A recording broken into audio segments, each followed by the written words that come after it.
travaux du Conseil des ministres de ce mercredi 17 juillet 2024, conduits par le chef de l'État, M. Patrice Talon, ont débouché sur les décisions dont voici la teneur.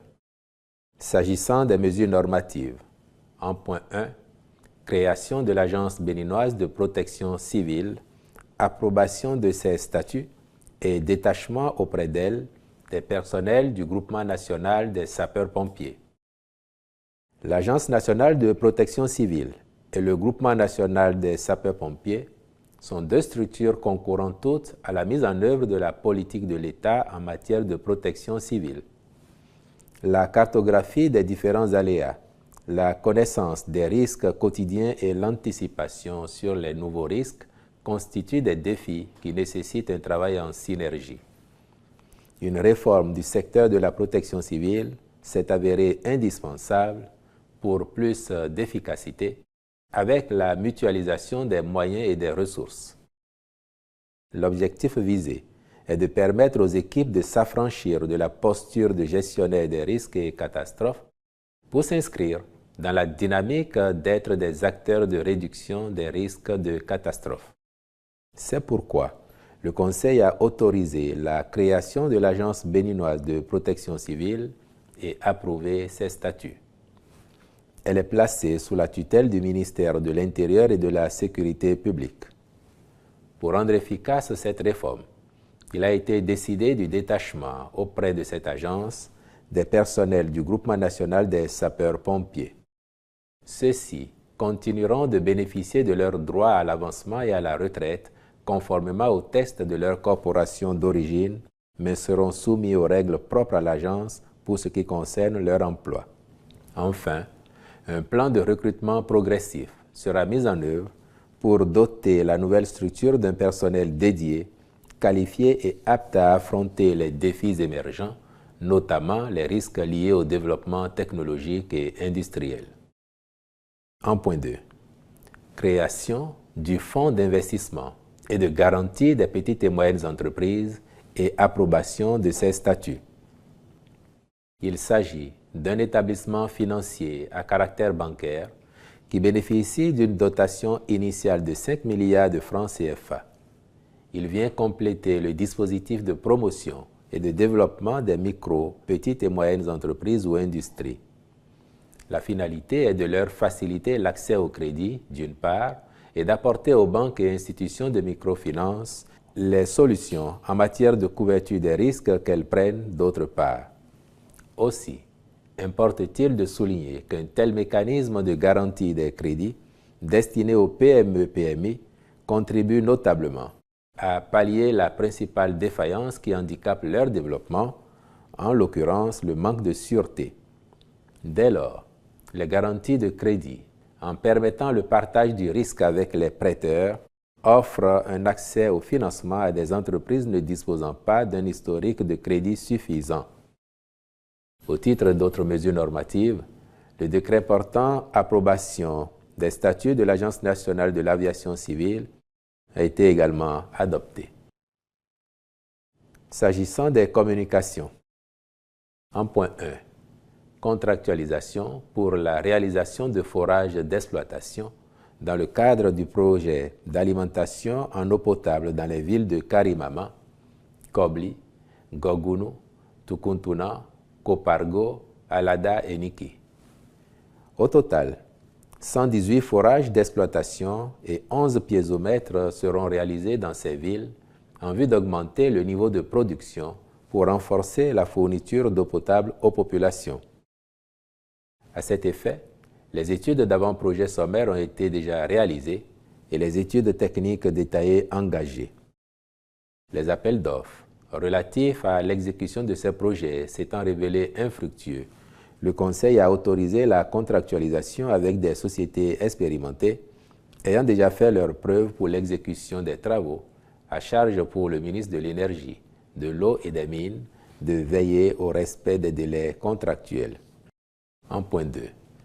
Acquisition d'équipements agricoles dans le cadre de la mise en œuvre du plan triennal 2022-2024 de la Société nationale de mécanisation agricole, Sonama SA. dans le cadre de l'amélioration des performances de notre agriculture. Avec en perspective de meilleurs rendements, le gouvernement a mis en place en 2021 le Programme national de développement de la mécanisation agricole, le Programme national de développement de l'irrigation et créé la SONAMA SA. Le volet mécanisation a permis de déployer plusieurs milliers de kits tracteurs et motoculteurs avec des résultats encourageants. Tenant compte des besoins exprimés par les producteurs bénéficiaires, des attentes pour les grandes plantations, sans oublier l'engouement pour les nouvelles filières promues par le gouvernement, il s'est avéré important de compléter le parc de la SONAMA SA par l'acquisition de 2900 kits d'équipements agricoles au titre de l'année 2024. Il s'agit notamment de tracteurs et motoculteurs, de remorques, semoirs conventionnels, outils de préparation du sol et d'installation de culture, de semoirs semi-directs. Seront également acquis des équipements complémentaires nécessaires pour les souchages, des broyeurs forestiers et de végétaux, des outils agricoles attelés, des matériels de désherbage, des planteuses d'ananas, des chargeurs frontaux, de petits outillages, des pièces détachées, ainsi que divers équipements pour la production animale, halieutique et post-récolte. Ces acquisitions représentent un investissement de plus de 21 milliards de francs CFA du budget national. En point 3, renforcement de la production et de la retransmission des événements sportifs et culturels. Après la construction de 22 stades modernes omnisports dans nos communes, le gouvernement avait acquis une unité de production et de diffusion de contenus sportifs dotée de moyens modernes, dont un car régie 9 de production en haute définition de 10 caméras, pré-câblées pour 12, ainsi que 5 unités mobiles en vue de la captation des événements sportifs, culturels et des manifestations officielles dans les standards internationaux. Pour faire face à la nécessité d'avoir une liaison fiable s'agissant de la retransmission en direct des matchs dans ces stades et de renforcer les outils techniques de cette unité de production, il y a lieu, en plus de la disponibilité de la connexion Internet, d'acquérir des équipements complémentaires pour la production simultanée des matchs. Les 10 équipements comprennent notamment des outils de maintenance préventive, des kits de stockage et de montage vidéo, des systèmes de transmission dédiés. En point 4. Contractualisation pour la réalisation des travaux de resurfaçage de la route Biro-Perere. Les travaux de réhabilitation de la route Ndali-Niki-Chikandu, longue de 77 km, sont actuellement en cours. Il convient de soutenir la dynamique des activités économiques et d'améliorer la mobilité des populations sur l'axe Biro-Perere, long de 13 km 200, qui est une bretelle importante de la route en chantier. C'est à cette fin que le Conseil a marqué son accord pour qu'il y soit procédé aux corrections nécessaires sur ce tronçon afin de capitaliser les investissements consentis pour éviter la détérioration totale du corps de chaussée qui présente déjà de sérieuses dégradations. À cet effet, l'entreprise en charge de la réhabilitation de la route Ndali-Niki-Chikandu a été retenue dans un souci d'optimisation et de gain de temps, les travaux devant être achevés dans un délai de 8 mois. En point 5, élaboration d'un modèle de contrat type d'exploitation d'or. Les activités de recherche menées par diverses sociétés ont révélé un potentiel en or susceptible de faire l'objet d'exploitation au point de susciter l'intérêt pour cette ressource minière des opérateurs qui y ont travaillé dans les départements de l'Atakora, notamment à Perma, de la Donga à Tansa et de l'Alibori à Yankpa. Dans le but de permettre à notre pays de disposer d'un cadre harmonisé et transparent qui favorise la préservation des intérêts de l'État, le gouvernement a décidé de recourir à un modèle de contrat type d'exploitation d'or. Le Conseil a donc autorisé la contractualisation avec un cabinet expérimenté pour l'élaboration de ce référentiel qui servira de cadre juridique du partenariat entre l'État et les sociétés minières. 1.6. Mission de maîtrise d'œuvre complète dans le cadre du projet de construction de centres intégrés économiques, sociaux et numériques. Pour rappel, la mise en œuvre du programme de filet de protection sociale productif a pour objectif de réhabiliter les infrastructures existantes en vue de les conformer aux normes dans leur mission de délivrance des services et prestations sociales. Il intègre la construction de nouvelles infrastructures afin d'accroître leur nombre pour faciliter l'accès des populations aux services sociaux de base. Le programme envisage également la modernisation de l'environnement de prise en charge des vulnérabilités par la transformation des centres de promotion sociale en guichet unique de protection sociale.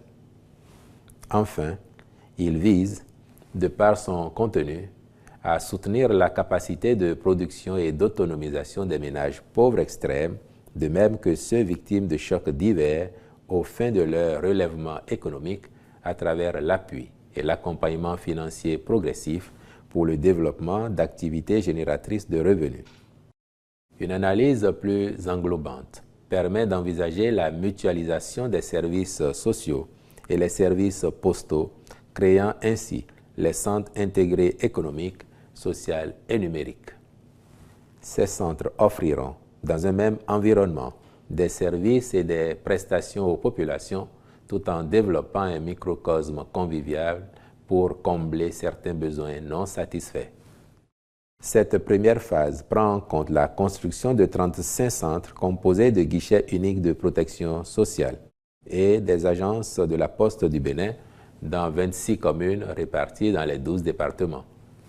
Le Conseil a marqué son accord en vue de la contractualisation avec un cabinet chargé d'en assurer la maîtrise d'œuvre complète.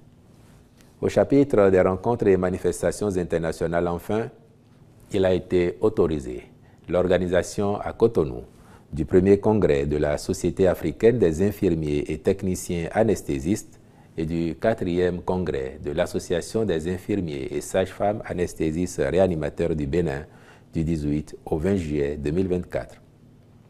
Du 5e Forum international de la démocratie participative en Afrique, de l'Observatoire international de la démocratie participative du 8 au 10 août 2024, ainsi que la participation du Bénin à la 46e session des comités consultatifs interafricains en juillet 2024 à Libreville, au Gabon, et au 22e concours d'agrégation de médecine humaine, pharmacie, odontostomatologie, médecine vétérinaire et productions animales du CAMES en novembre 2024 à Conakry, en Guinée. Aux célébrations marquant les 25 ans de coopération militaire bénino-belge en Belgique et au Bénin du 17 au 3 août 2024. Je vous remercie.